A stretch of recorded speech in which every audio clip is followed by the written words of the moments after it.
Welcome to the first part in my PFSense build guide. Now there's a lot of PFSense build guides out there. This is just my take on it, and I don't think that there's a particularly correct way to do it, but this is what I'm going to recommend. And I think it's pretty cool. I'm actually going to implement it on my network and use it for a while and see how I like it. Just a little bit of background, I've used PFSense before, but then I switched to Ubiquiti and their Unify line, and I really haven't looked back since. So it's been a couple years since I've used PFSense personally, but with all the chatter on it about, like, in the Discord and online, I thought it'd be a good time to dig in again and see what's what. So basically, if you're new to PFSense, it's a home router software, or it's a professional routing software. It's basically a routing OS, and really you just need a solid state drive to install it to on your PC. You can really use any PC so long as it has multiple network interfaces. Your CPU should have aes-ni, which is not necessary for PFSense now due to the new update, but it will help you in the future as you start to do things like VPNs and encryption and whatnot. So all the stuff here is going to have aes-ni, but I'll talk about that in a little bit later. So really all you need are multiple network interfaces and aes-ni. But I think you can optimize it a little bit more than that, and that's what I've done here. So we're going to take this pile of parts here, turn it into this guy here, and I'm also going to talk to you about another option which is up there. But like I said, in all reality, you can use something like this. This is just a regular server motherboard. It's got dual NIC. It's a E3 V1 V2. You can throw some RAM in it with a regular ATX power supply and ATX case. But in my experience, I mean, it's just a router, and I don't really want to use a full-size setup for a router. Although you can. I mean, I guess if you have the room for it. A lot of people use the Dell R210-2 or rack mount units like that. But this guy is really tiny, and I'll talk a little bit about the case options and stuff for it.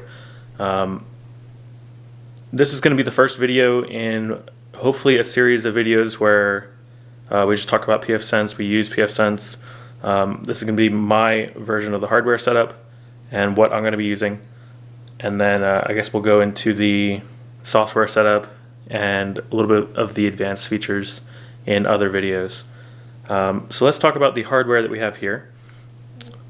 This is a thin Mini-ITX motherboard, and the reason that it's specified thin is it's typically used for OEM thin clients.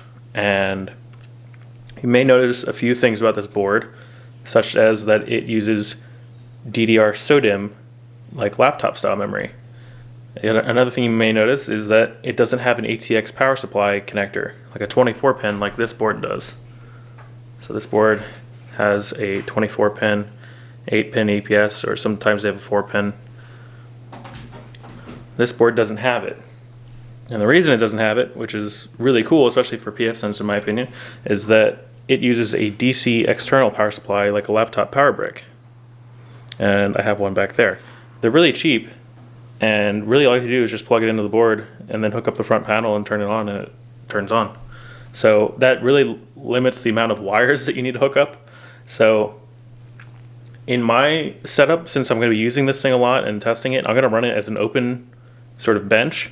I bought an acrylic Mini-ITX like sheet, and basically it's just going to, it's like an acrylic sheet with 4 standoffs. This is just going to sit right on top of it, and I'm just going to sit it on top of my network switch. So that should be pretty cool. But it's very, very low power, and yeah, it's just these boards are really cool because they support full desktop processors. So this one's socket 1155.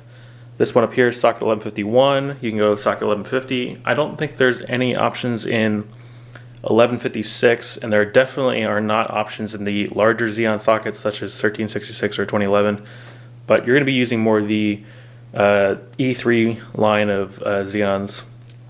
Another thing that you're going to notice is that it actually has a SATA power on board. I'll show you that here. There's a SATA power connector there. And there's a special cable you can get for this where you can actually power SATA drives coming off of this. So this isn't a power in, this is a power out. So that's kind of neat. And then you have 4 SATA. And we're actually going to be using a mSATA SSD on this one. It does have another mini PCI Express slot for Wi-Fi if you want to do that. The newer 1151 and 1150 boards typically have NVMe, so we're going to use an NVMe drive on that. So yeah, it's pretty cool. I mean, you only have one wire, which is the CPU fan, and just the power supply wire. So I'll talk about, you know, setting up the software and stuff later, but really we're just going to go over the hardware, why I chose what I chose, and I guess just go from there. Let's see, other stuff. So processor-wise, we're using the E3 1260L, and that has aes-ni. It's a quad core with 8 threads. It's low power, and it also has onboard graphics, which is very important because if you use an E3 Xeon and it doesn't have onboard graphics, you're not going to get display out via any of these. So you really need to have that. Otherwise, you're going to be trying to set it up blind, and that's not very fun. So with this board in particular, I think this model, I didn't say the model before, but it's the Intel DQ77KB. Unfortunately, they're a little hard to come by now because I released this guide a little bit early to the donators and Patreon supporters, so thank you guys for supporting. There were about 30 of them, and I think they're running a little bit low on supply. They were a little bit under $50 per board. Now I can see them for around $100. It's still a good buy in my opinion. This board has dual Ethernet on board with one of these is Intel's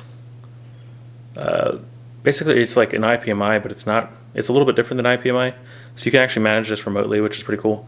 And the other thing is that it has PCI Express X4 on board, so we can add a 4-port NIC, so we can have, you know, a lot of interfaces. Otherwise, this is basically a USG. So you have one port for WAN and one port for LAN, and then you can add an external switch later,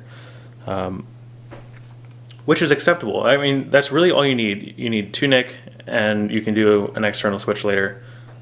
So if you don't have this PCI Express, don't worry about it too much. But sometimes the boards have 1 NIC and the PCI Express.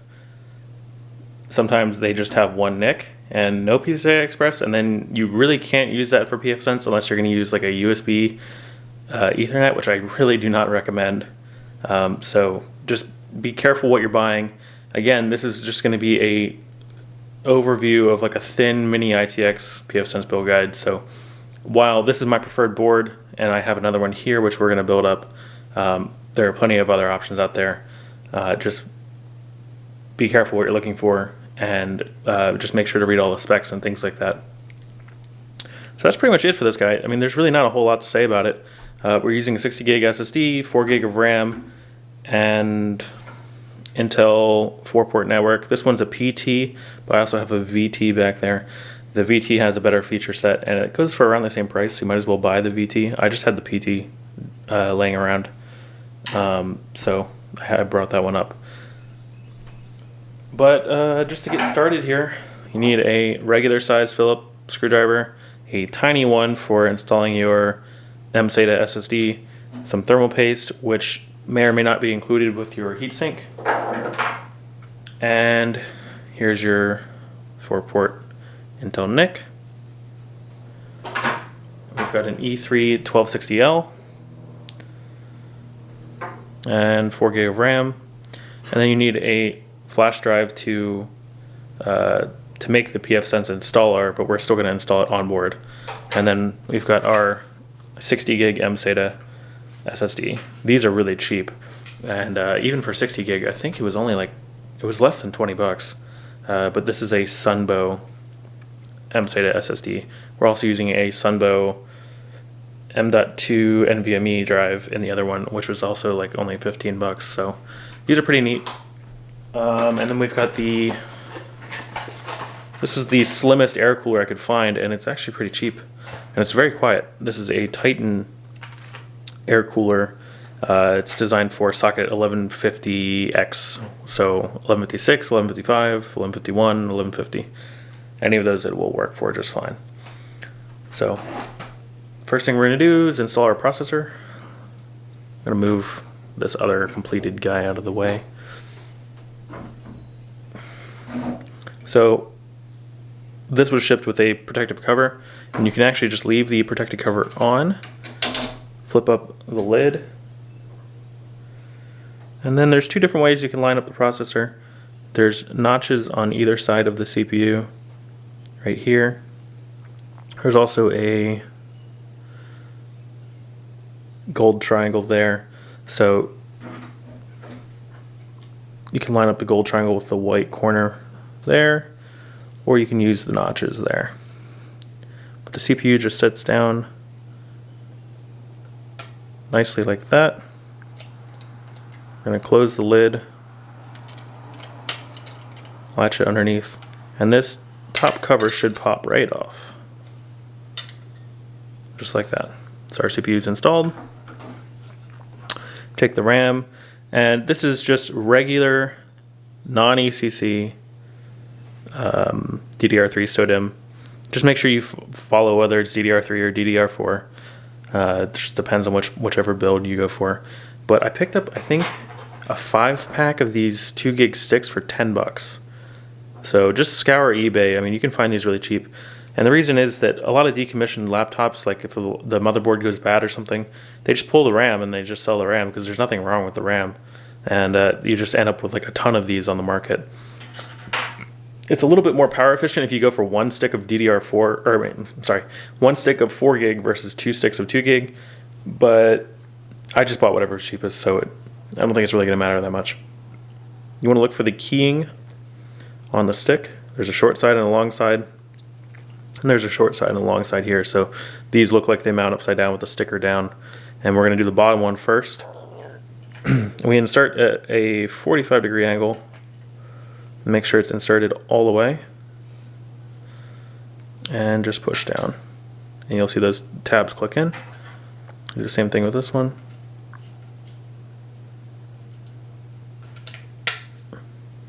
That's it. So let's do our mSATA SSD next.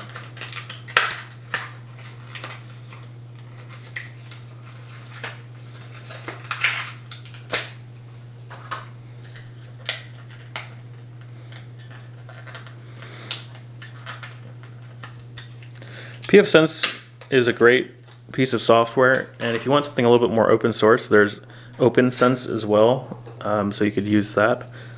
And really, I mean, a setup like this works great. Even if you're not using it for PFSense, it works great for like a little desktop or something like that. I might need another screwdriver. Let's try.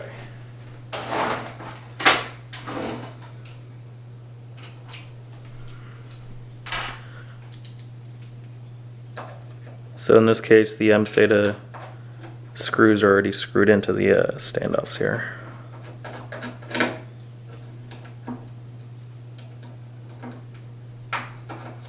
Which the whole standoff is unscrewing, so it's kind of annoying, but I'll fix that in a second.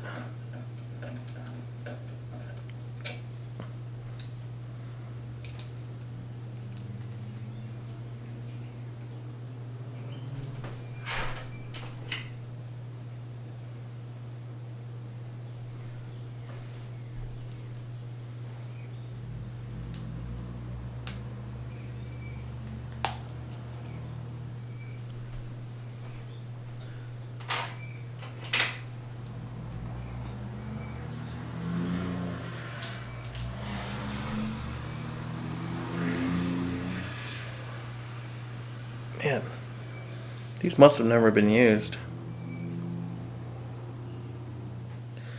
Well, I will show you how to install the SATA SSD. So here's the top of the guy, and here's the bottom. It's keyed just like anything else.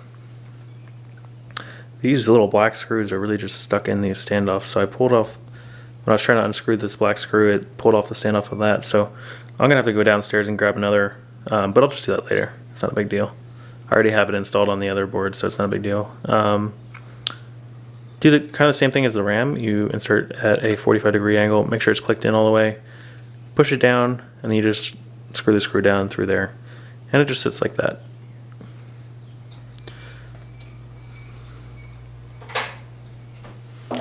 I'll show you what it looks like completed on the other board. So there's your SATA SSD installed.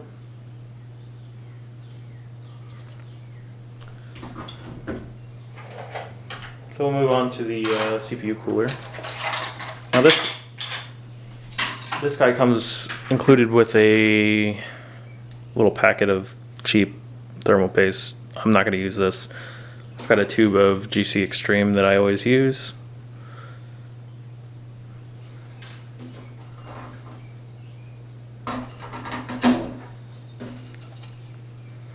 Actually, before we do the thermal paste, the heatsink mounting bracket, flip this guy over and you'll see that there's a little bit of a cutout for these two screws here, and it just kind of sits like that. So I'm going to hold that heatsink bracket in with my one hand, apply a little bit of thermal paste,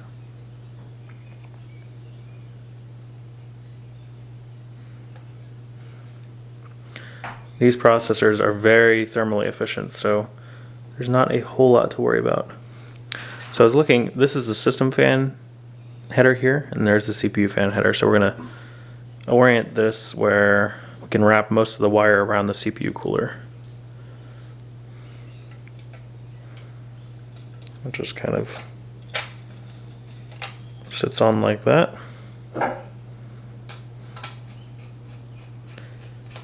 Screw down each one in a cross pattern, just a little bit.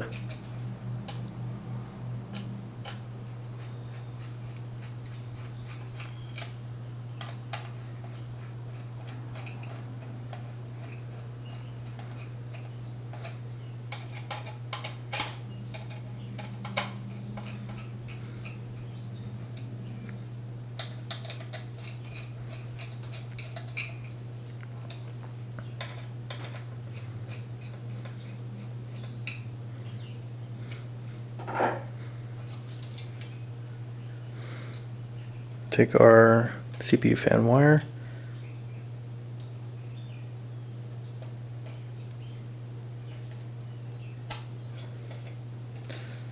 and just make sure the wire doesn't get caught in the fan blades at all.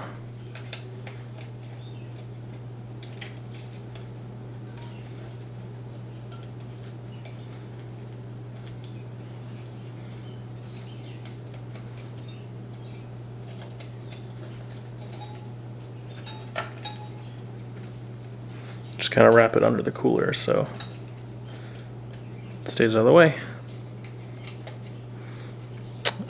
That's pretty much it. Now, your case may accept a full-size PCI Express bracket. It may not. It may accept a half-height, so you might have to buy a half-height bracket from eBay. In our case, we're not going to be using a case, and this little tongue part is going to get in our way more than it'll be helpful. So there's one screw on this guy. Sorry about the camera focus. There's one screw on this guy, and we're going to take that screw off.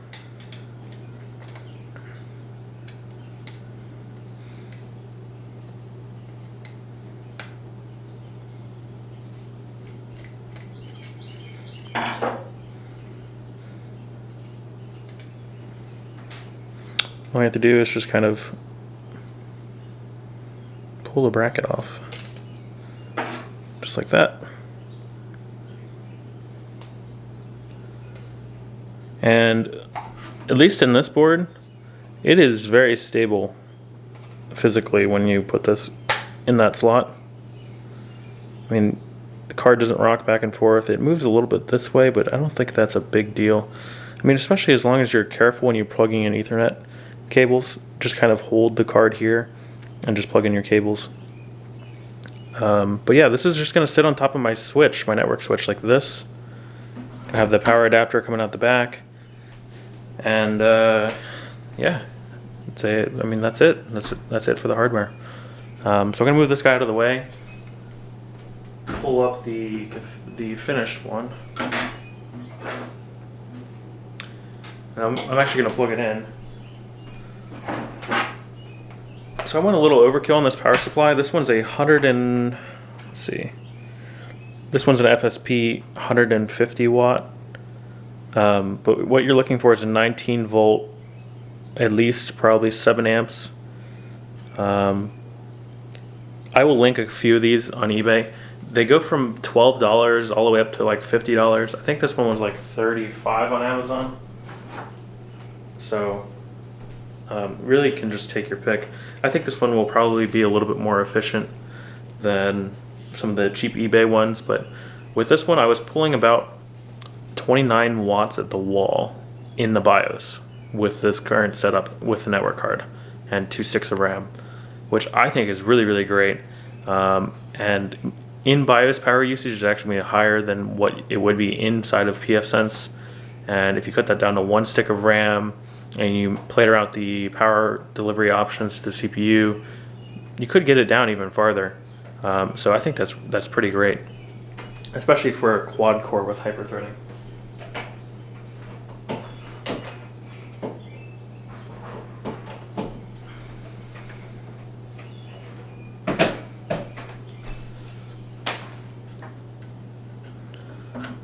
So that just plugs in like that. And you can see we've got a blue light here, a red light on the SSD, and there's a green light on the board. And just like any other desktop board, there's a front panel connector right here. And it's not labeled, but there is a manual online, so I can link that in the description of this. Just follow the manual, but I know that the 2 red ones here are power, the blue are reset, and then the green and orange are LEDs, so I'm not really worried about those 2. But I can just jump these 2 red ones and it should turn on. And that's it. So I have an external power button for this, and it's comically large. I'll have to show you that once I get this set up on my rack. It's really funny, but it's got a power button that's like, I don't know, the cable's like probably 3 feet long, and so I can mount that to like the side of my rack, and I can turn it on or reset it just from the side of my rack. But I mean, it is like a big Staples easy button. It's kind of hilarious. So yeah, I mean, overall, cost-wise, you're looking at about $200 for this entire setup, including the 4-port card. For this build, at least, it's way overkill for what most people need for PFSense, but it doesn't draw a whole lot of power. It's got plenty of power if you need to use advanced features and stuff in the future as you're using PFSense and you learn more and you want to start diving in more. That's pretty much all I can say for this guy. Now, I'm going to talk quickly about my 1151 build. As some of you may know, I was mining, cryptocurrency and stuff, and a lot of those are 1151 builds because that was just what was cheapest at the time. It had enough PCI Express support and stuff like that. So I have a few Celerons left over, like a G3900, G3930, and luckily those support aes-ni. Now this is an Asus refurbished thin Mini-ITX 1151 board.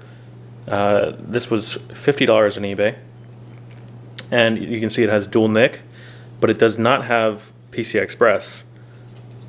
What it does have is M.2 NVMe support, DDR4, full desktop 1151 socket, and pretty much the same thing. It's got the SATA power delivery connector, 2 onboard SATA.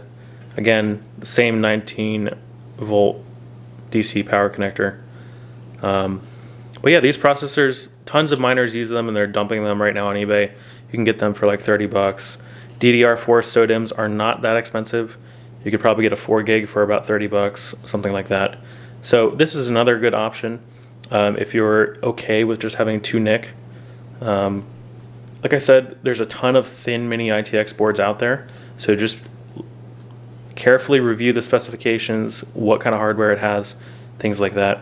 My plan with this one is, since it only has dual NIC and no option to expand, there's actually a, I don't know if you can see it, there's a little bit of a PCI Express like M.2 connector down here. It's an M.2 2230, and so it actually will fit underneath this M.2 2242 SSD.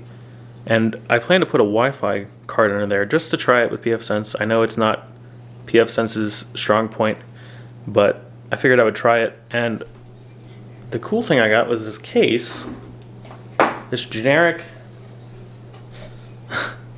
All right, hold on. Before I go too far, I'm going to unplug this thing. It's in my way.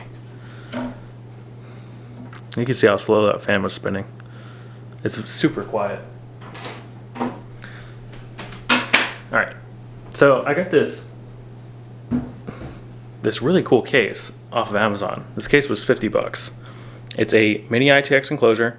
It is very, very simple. It has front USB on the side, which we probably don't need, and it has a power button, and there's 2 like little LEDs down here for status. You know, you can use them for NIC or for hard drive or whatever.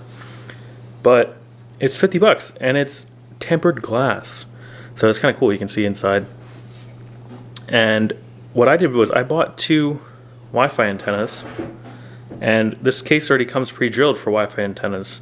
So you just put them in there, and once I get the Wi-Fi card, which I haven't gotten yet, those will just hook up to the Wi-Fi card, and I'll have a neat little all-in-one router plus access point.